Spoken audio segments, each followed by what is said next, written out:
கூட்டம் நிறைந்த கல்யாண மண்டபம். கழுத்துல தாலி ஏற வேண்டிய நேரம்.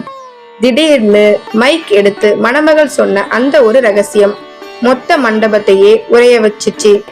அடுத்த 5 நிமிஷத்துல அந்த மணமகன் எடுத்த முடிவு யாரும் எதிர்பார்க்காத ஒரு ட்விஸ்ட்.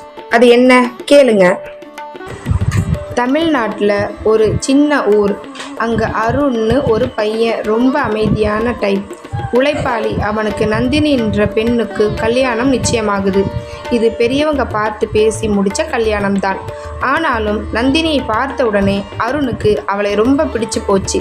ஒரு நல்ல வாழ்க்கைய அமைய போகுதுன்னு நம்பிக்கையோட இருந்தான். கல்யாண நாள் வந்துடுச்சு. மண்டபம் முழுக்க ஃப்ரெண்ட்ஸ் எல்லாரும் ஒரே கூட்டம். கெட்டி மேளம் முழங்க ரெடியாகிட்டே இருக்கு. அருண் முகத்துல அப்படி ஒரு சந்தோஷம். ஆனா மணமேடையில உட்கார்ந்திருந்த நந்தினி முகம் மட்டும் ஒரு மாதிரி வாடியே இருந்தது.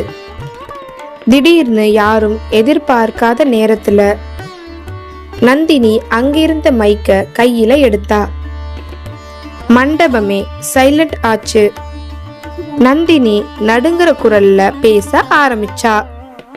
என்ன மன்னிச்சிருங்க, எனக்கு இந்த கல்யாணத்துல விருப்பம் இல்ல.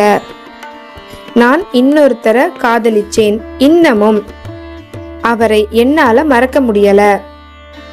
உண்மையை மறைச்சிட்டு அருண் கூட என்னால வாழ முடியாது அப்படின்னு சொல்லிட்டா அழுதுகிட்டே.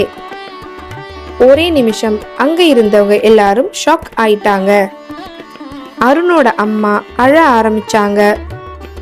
சொந்தக்காரங்க தப்பா பேச ஆரம்பிச்சாங்க. அருண் காதுல ஈயத்தை கரைச்சி ஊத்துன மாதிரி இருந்துச்சு.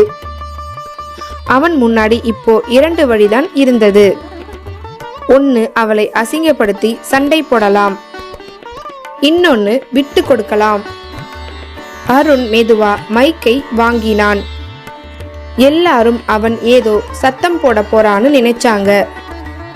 ஆனா அருண் சொன்னான், நந்தினி, இவ்வளவு கூட்டம் முன்னாடி உண்மையை சொல்ல உனக்கு தைரியம் வேண்டும்.